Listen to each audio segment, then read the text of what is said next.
Car tyre maintain பண்ணுறது only simple basic 3 procedure. Wheel அலைன்மெண்ட்டுக்கும் பேலன்ஸுக்கும் என்ன மாதிரி டிஃப்ரென்சஸ் இருக்குது? அதுக்கு இதுக்கு என்ன வித்தியாசம்? ஒரு பேட் கண்டிஷனில் ஒரு அலாய் வந்து டேமேஜ் ஆகுது அப்படின்னா அதை ஃபிக்ஸ் பண்ண முடியும். இருக்குது, மிஷின் ஆயிடுச்சு, நம்மக்கிட்டே இருக்குது மிஷின். ஸோ அந்த அலாய் வீல்ஸோட ஸ்டார்டிங் ப்ரைஸ் வந்து அதிக மேக்ஸிமம் காஸ்ட் எவ்வளோ நம்மகிட்ட இருக்குது? சின்ன வண்டிங்கெல்லாம் 15,000லேருந்து ஸ்டார்டிங். ஓகே, இதுதான் நம்ம ஷாக் அப்சர்வரில் மாட்டிகிட்டு இருந்தாங்க. இதை பற்றி தான் நம்ம ராஜா டயரோட சீஃப் டெக்னீஷியன் பாஷா சாரோட டிஸ்கஸ் பண்ணுவோம். Welcome to our Bumper to Bumper YouTube channel. இன்றைக்கி நம்ம வீடியோவில் என்ன பார்க்க போகிறோன்னா, ராஜா டயருக்கு அப்படின்ற ஒரு லொக்கேஷன் தான் வந்திருக்கும். இது எங்கே லொக்கேட் ஆகிருக்குன்னா, பாரதி சாலையில் ராயப்பேட்டாக்கு அருகில் உள்ள பாரதி சாலை அமீர் மலர் ஆப்போசிட்டில் தான் லொக்கேட் ஆகிருக்கு. ஸோ இவங்க என்னென்ன வச்சுருக்காங்கன்னா, அலாய்ஸ், டயர்ஸ் எல்லாமே பெஸ்ட் ப்ரைஸில் வச்சுருக்காங்க. இவங்கள்ட்ட என்னென்ன திங்ஸ் இருக்குது அப்படின்றத நம்ம இந்த வீடியோக்குள்ளே போய் பார்க்க போகிறோம். ஸோ வீடியோக்குள்ளே போகிறதுக்கு முன்னாடி நம்ம சேனல் சப்ஸ்கிரைப் பண்ணிக்கோங்க. ஸோ உங்களுக்கு நம்மளோட இன்ஃபர்மேஷன் உடனுக்குடன் வந்து சேர்றதுக்கு பெல் ஐக்கானே கிளிக் பண்ணிக்கோங்க. வாங்க நம்ம இப்போ வீடியோக்குள்ளே போகலாம்.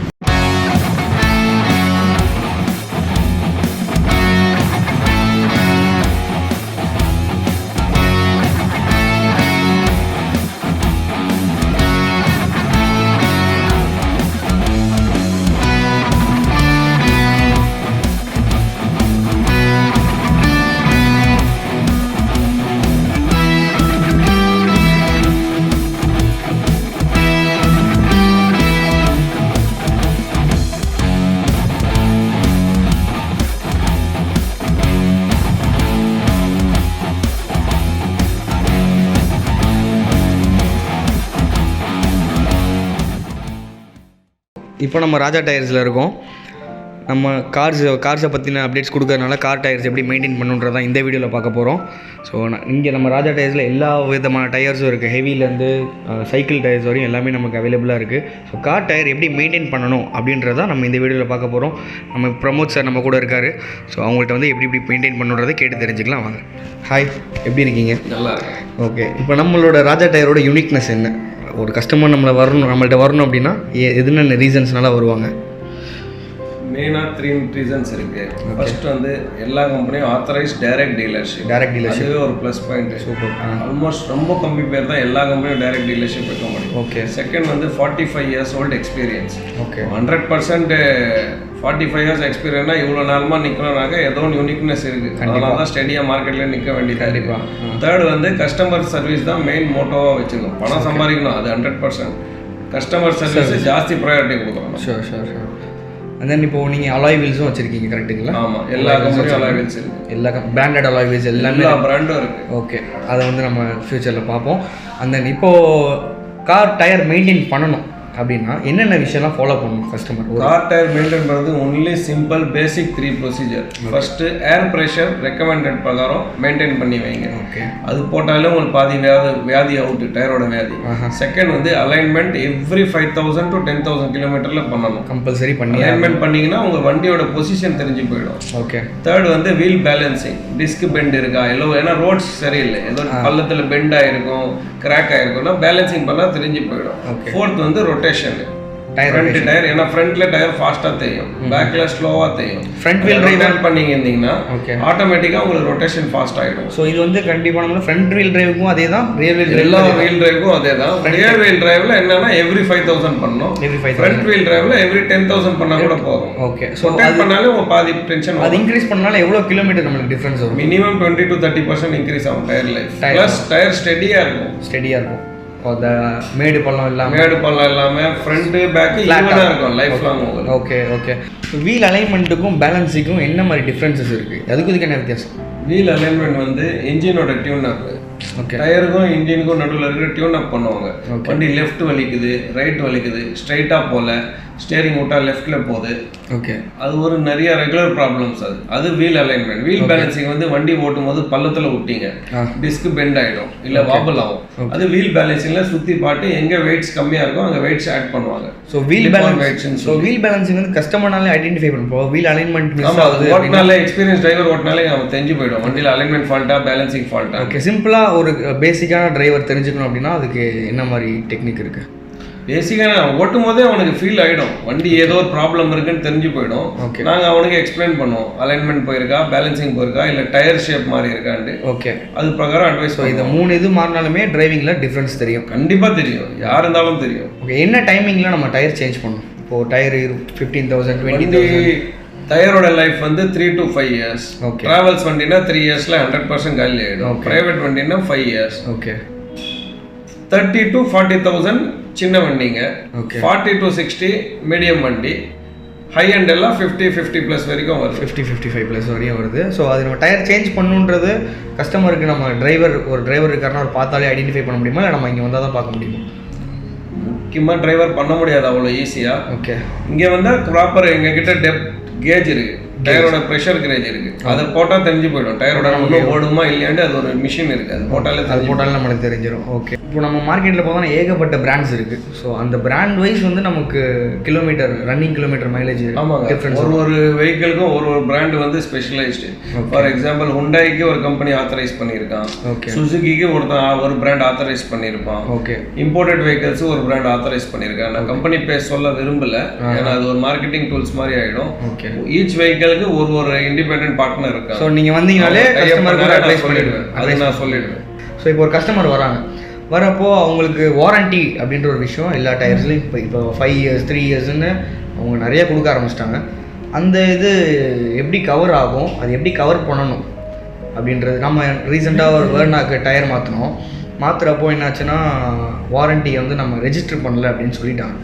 ஸோ அதுக்கப்புறம் தான் நம்ம உங்கள்கிட்ட வந்ததுக்கப்புறம் எல்லாமே ப்ராப்பராக போயிட்டுருக்கு. ஸோ அந்த வாரண்டி அப்படின்ற விஷயம் வந்து எப்படி நம்ம ரெஜிஸ்டர் பண்ணணும், அதை பற்றின டீட்டெயில்ஸ் சொல்லுங்கள் சார். நம்ம டீல் பண்ணுறது மேக்ஸிமம் இல்லை 100% எல்லாமே வாரண்டி ஸ்டஃப் தான். வாரண்டி இல்லைன்னா டயரே விற்க மாட்டோம். ஓகே. செகண்ட் வந்து நம்ம கடையில் போர்டே இருக்குது, buy tyres and tyre to get the tyre registered.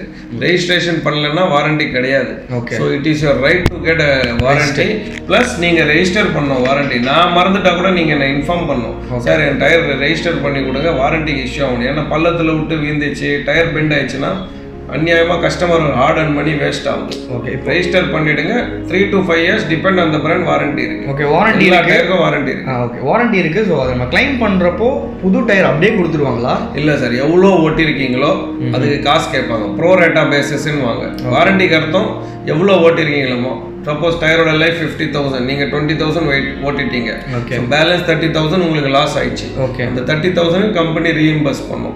புது டயரில் அந்த 20,000 ஓட்டினது காசு கட்டிட்டு மீதி காசு நீங்கள் டயர் கொடுத்துருவாங்க. ஓகே. ப்ரோ ரேட்டா பேசிஸ்ன்னு நிறைய பேர் அப்படி தான் புரிஞ்சுட்டு இருக்காங்க. கல்லடி பட்டா வாரண்டி கிளைம் ஆயிரும்ன்றப்போ இல்லை, நான் இப்போ மேக்ஸிமம் கம்பெனி உங்களுக்கு கல்லடி வாரண்டி வர ஆரம்பிச்சு. கல்லடி வாரண்டி வந்தாலுமே நம்ம தேய்மானத்துக்கு எவ்வளோ ஓட்டிருக்கோ அதுக்கு நீங்கள் அது பே பண்ணணும். ஸோ நிறைய பேர் நினைச்சிட்டு இருக்காங்கன்னா ஸோ கல்லடி பட்டுச்சுன்னா புது டயரே கொடுத்துருவாங்க, எந்த விதமான பேமெண்ட்டும் இல்லை. ஓட்டிருக்கீங்க அது காசு கட்டணும். ஓகே.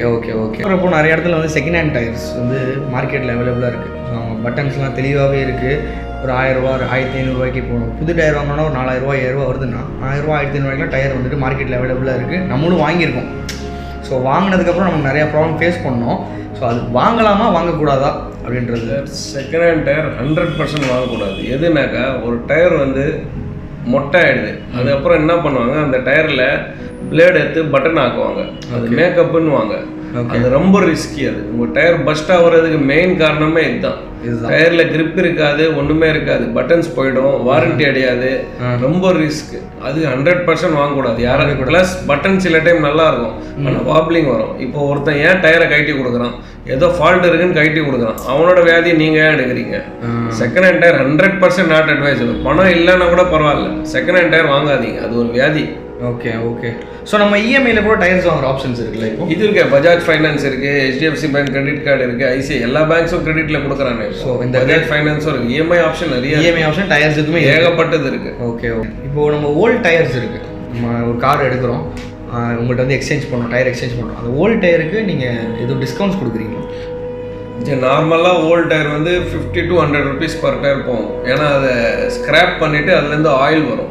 ஸோ அது ஒரு 100 rupees per tyre work out ஆகுது. 100 rupees லெஸ் பண்ணிடுவோம்.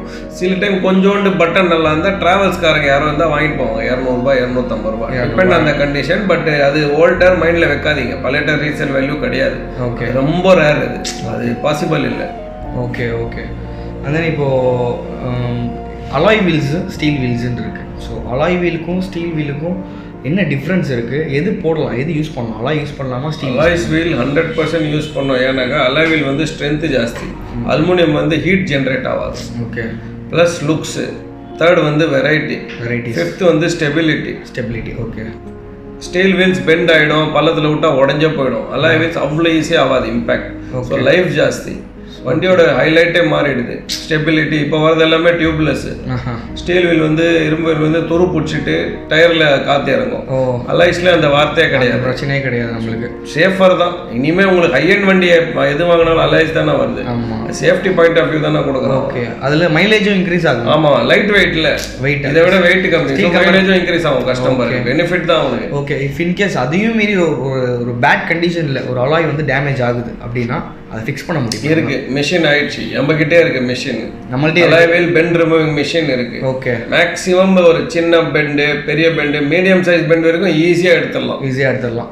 நார்மல் கண்டிஷனுக்கு எடுத்து வந்துடலாம், ரிப்பேர் பண்ணிட்டு. ஒன் டே ஜாப், அது ஃபர்ஸ்ட் கிளாஸாக பண்ணி கொடுத்துரும் நார்மல். ஸோ அலாய் வீல் பெண்டுக்கு மிஷினே வந்துடுச்சு. அதை பற்றி நம்ம வரி பண்ணவே வரி பண்ண மாற்றணும், ரிப்பேர் பண்ணலாம். ஆமாம், எடுத்து நம்ம ரிப்பேர் பண்ணிட்டு மறுபடியும் நம்ம எடுத்து பண்ணிட்டே இருக்கலாம்.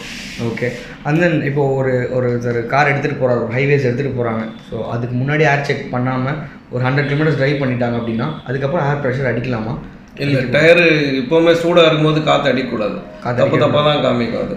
டயர் எப்போவுமே கோல்ட் ப்ரெஷர், பிஎஸ்ஐன்னு வாங்க, கோல்ட் ப்ரெஷர் சிஸ்டம் சொல்லி, அதில் தான் காற்று அடிக்கணும். வண்டியை நிப்பாட்டிட்டு முடிஞ்ச அளவுக்கு உங்களால் அர்ஜென்ட்டாக காற்று செக் பண்ணி ஆகணும்னா வாட்டர் பாட்டில் எடுத்து தண்ணி போட்டுருங்க, அதுக்கப்புறம் காற்று செக் பண்ணுங்கள்.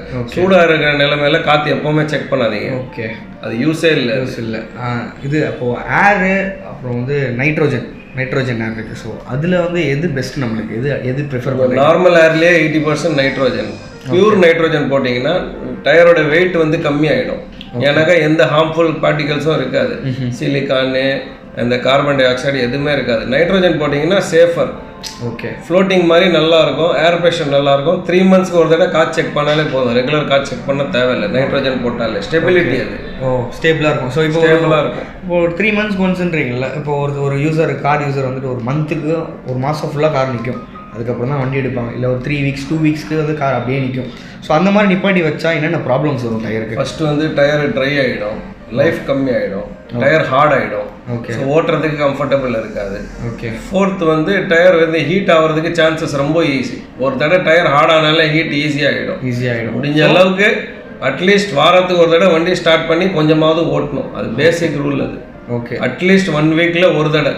ரொம்ப நேரம் வச்சிங்கன்னா டயர் லாஸ் ஆகும், எலி வர ஆரம்பிச்சிடும், ஸ்மெல் வர ஆரம்பிச்சிடும், உங்களுக்கு லாஸ் தான் உங்களுக்கு. ஸோ இதனால டயர் பிளாஸ்ட் ஆகிறதுக்கும் வாய்ப்புகள் இருக்குது. 100% அதான் தானே ஆகுது. டயர் ஹார்ட் ஆனாலே எல்லா வியாதியும் ஸ்டார்ட் ஆகிடும் உங்களுக்கு. ஓகே. டயர் டிபெண்ட்ஸ், சாஃப்டாக இருந்தால் தான் அது டயர், அதுக்கப்புறம் அது கல், அவ்வளோதான். ஸோ அந்த அலாய் வீல்ஸோட ஸ்டார்டிங் ப்ரைஸ்லேருந்து மேக்ஸிமம் காஸ்ட் எவ்வளோ நம்மகிட்ட இருக்குது? சின்ன வண்டிங்கெல்லாம் 15,000லேருந்து ஸ்டார்டிங். ஓகே. 15,000லேருந்து 20 வரைக்கும் சின்ன வண்டிங்க வந்துடுது. கொஞ்சம் மீடியம் சைஸ் வந்து 20,000லேருந்து 30,000 வரைக்கும் வருது. ஓகே. டாப் அண்ட் எல்லாம் 40,000 ப்ளஸ் 1.5 lakhs வரைக்கும் இருக்குது. Entry level 15,000. எக்ஸிட்டுக்கு லிமிட்டே இல்லை, எவ்வளோ வேணாலும் போடலாம். ஸோ இந்த 15,000ன்றது 4 வீலுக்குமா? இல்லை 4 வீலும் அலாய் செட் ஆஃப் 4 தான் வரும். Set of set. Okay. So இப்போ நம்ம டயர் சைஸ் இன்க்ரீஸ் பண்ணுறோம். இப்போ நம்மளுக்கு வந்து 14 ஆரில் கொடுக்குறாங்க காரோட டயர் அப்படின்றப்போ ஒரு 15 inch போகிறப்போ நமக்கு என்னென்னலாம் டிஃபிகல்ட்டிஸ் வரும்? காரு ஓகே அது போடலாம். அட்வான்டேஜ் சொல்லிடுறேன். அட்வான்டேஜ் வந்து ரோட் கிரிப் எக்ஸ்ட்ரா கிடைக்கும், லுக்ஸு ஜாஸ்தியாக இருக்கும், டிரைவிங் ப்ளஷர் கொஞ்சம் நல்லா இருக்கும். டிஸ்அட்வான்டேஜ் என்னன்னாக்கா வண்டியோட ஹைட்டு கொஞ்சம் கம்மியாகிடும். ஸ்டேரிங் ரெகுலர் விட கொஞ்சோண்டு டைட்டாக இருக்கும் ஸ்டேரிங். டிஸ்அட்வான்டேஜ் சொல்ல முடியாது, பெருசு போட டிஸ்அட்வான்டேஜ் சொல்ல முடியாது. ஏதோ ஒரு ஸ்மால் காம்ப்ரமைஸ் நீங்கள் பண்ணுறீங்க லுக்ஸுக்காக. ஓகே. அப்போது மைலேஜ் 1 inch வரைக்கும் பண்ணிங்கன்னா எதுவுமே அடிப்படாது. 14 to 15 பண்ணிங்கன்னா அடிப்படாது. 14 to 16 பண்ணிங்கன்னா கொஞ்சம் டச் ஆகும். 14 to 17 போட்டிங்கன்னா நிறையவே டச் ஆகும். ஓகே. ஸோ 1 inch வரைக்கும் கம்பெனி அட்வைஸ் பண்ணுது. ஓகே. 1 inch வரையும் நம்ம இன்க்ரீஸ் பண்ணலாம். ஸோ அதான் ஹை எண்ட் வேரியன்ட் போகிறப்போ தாராளமாக பண்ணலாம் 1 inch. ஸோ அதே மாதிரி நம்ம உள்ளே என்ட்ரு ஆகிறப்போ அந்த காரோட ஷாக் அப்சர்வர் கீழே ஏதோ ஃபிட் பண்ணிட்டு இருந்தீங்கல்ல, அது என்னது? அது வந்து காயில் ஸ்ப்ரிங் பஃபர்னு வாங்க. ஓகே. உங்கள் வண்டியில் சஸ்பென்ஷன் ரொம்ப வீக்காக இருந்தால் அந்த ஆக்ஷன் வந்து இருக்காது. ஓகே. பஃபர் போட்டிங்கன்னா 80% உங்களோட ஷாக் அப்சர்வர் இருக்குல்ல, ஆமாம், அதோட ஸ்ட்ரென்த் இன்க்ரீஸ் ஆகிடும். என்னோட சீஃப் டெக்னீஷியன் இருக்கார், அவர் கிளீனாக எக்ஸ்பிளைன் பண்ணிடுவார். தான் நம்ம ஷாக் அப்சர்வரில் மாட்டிகிட்டு இருந்தாங்க. இதை பற்றி தான் நம்ம ராஜா டயரோட சீஃப் டெக்னீஷியன் பாஷா சாரோட டிஸ்கஸ் பண்ணுவோம். சார் இது என்னது? இது ஆக்சுவலாக இது என்ன வேலை பார்க்கும்? அதாவது ஹை ஸ்பீடில் போகும்போது வண்டி ஸ்பீடு பிரேக்கில் போகும்போது டச் ஆகுது அப்படின்னு சொன்னால் அண்டர் சேஸில் கீழே நம்ம சம்பெல்லாம் வரும், டச் ஆகி உடையுது, இந்த மாதிரிலாம் வரும். இப்போ இது போட்டால் பாடி ஹைட் ஏறிடும். பாடியோட ஹைட் ஏறுமா? 2.5 இன்ச்சு சாலிடாக ஏறும். சாலிடாக 2.5 இன்ச்சு சாலிடாக ஏறும். ஓகே. ஸ்ப்ரிங்கு உள்ளது நம்ம எவ்வளோ ஸ்பீடு போனாலும் சரி அதோடைய லோடு இது டோட்டலாக எடுத்துக்கும். ஓகே. ப்ளஸ்ஸு உங்களுடைய லைஃப், அதாவது அந்த சஸ்பென்ஸரோட லைஃப் இன்னும் ஜாஸ்தி இன்க்ரீஸ் ஆகும். சஸ்பென்ஸோட லைஃப் இன்க்ரீஸ் ஆகும். அதாவது அவரோட சஸ்பென்ஸ் ரொம்ப வீக்காக இருக்குது, வண்டியை போட்டாலும் டம்முன்னு விழுது, சேகாப்சரில் கம்ப்ளைண்ட் இருக்குது அப்படின்னு சொல்லும் போது இதை தூக்கி மாட்டணும்னா அந்த கம்ப்ளைண்ட் டோட்டலாக அரஸ் ஆகிடும். ஸோ இதுக்கு வந்து வாரண்டி எதுவும் இருக்குது, அது கிழிஞ்சிடாதா இது? ஸோ இது வந்து சாஃப்டாக இருக்குது, இது கிழியாது. அந்த அளவுக்கு சாஃப்டாக இருக்குது. நம்ம எந்த அளவுக்கு லோடு கொடுத்தாலும் ப்ரெஷர் ஃபுல்லாகவே இந்த ஏர் வழியாக கம்ப்ளீட்டாக ரிலீஸ் ஆகும். ஷாக் அப்சர்வர் ஹார்ட் ஆகிறதுக்கு வாய்ப்பே கிடையாது. நல்ல லைஃப் வரும். எவ்வளோ வாரண்டி இதுக்கு? 3 years warranty. 3 years warranty. Kilometre அது எவ்வளோ வேணாலும் ஓட்டலாம், அன்லிமிட்டட் கிலோமீட்டர்ஸ், 3 இயர்ஸ் வாரண்டி. இதோட ரேட் வந்துட்டு உங்களுக்கு 6,000 இருக்குமா? 6,000 7,000 5,000 வருது. 5,000 தான். அதாவது 4 வீலுக்கும் சேர்த்து 4 ஷாக் அப்சர்வருக்கும் சேர்த்து ஃப்ரண்ட்டுக்கு மட்டும், அதாவது நம்ம போகிறோம் இல்லையா, ஓகே, அதாவது 2 பீஸ் உங்களுக்கு 5,000 வரும். 2 பீஸ் ஒரு பேர் 5,000. ஒரு பேர் 5,000. நம்ம சேனல் மூலியமாக வந்து டிஸ்கவுண்ட் இருக்கும்னு ப்ரமோட் சார் சொல்லியிருக்காரு. கண்டிப்பாக இருக்கு. ஓகே. ஸோ அவங்க நம்ம சப்ஸ்கிரைபர்ஸ் வந்தாங்கன்னா கண்டிப்பாக நம்ம பண்ணி கொடுங்க. 500 compulsory discount. 500 compulsory discount mandatory. Okay. அதே மாதிரி அலைன்மெண்ட் பண்ணுறதுக்கு ஸோ ஏதாவது டவுட்டு, பயங்கரமான பெரிய டவுட்ஸாக இருந்தாலும் நம்ம டெக்னீஷியனை காண்டாக்ட் பண்ணிக்கலாம்.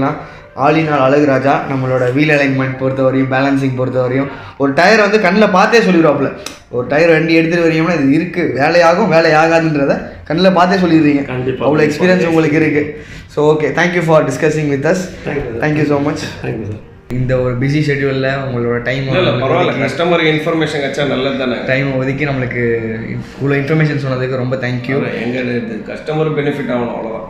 கண்டிப்பான முறையில் உங்களுக்கு ஸ்பெஷல் டிஸ்கவுண்ட்ஸோட நம்ம சேனல் சப்ஸ்கிரைபர்ஸ்க்கு டிஸ்கவுண்ட் உண்டு இல்லை? கண்டிப்பாக உண்டுங்க. கண்டிப்பாக நம்ம டிஸ்கவுண்ட் பண்ணி தருவாங்க. ஸோ நீங்கள் நம்மளோட சேனல் சப்ஸ்கிரைபர்ஸாக இருந்தீங்கன்னா கண்டிப்பாக உங்களுக்கு டிஸ்கவுண்ட்ஸ் இருக்குது. ஸோ தேங்க்யூ ஃபார் வாட்சிங் our video. Please subscribe and comment.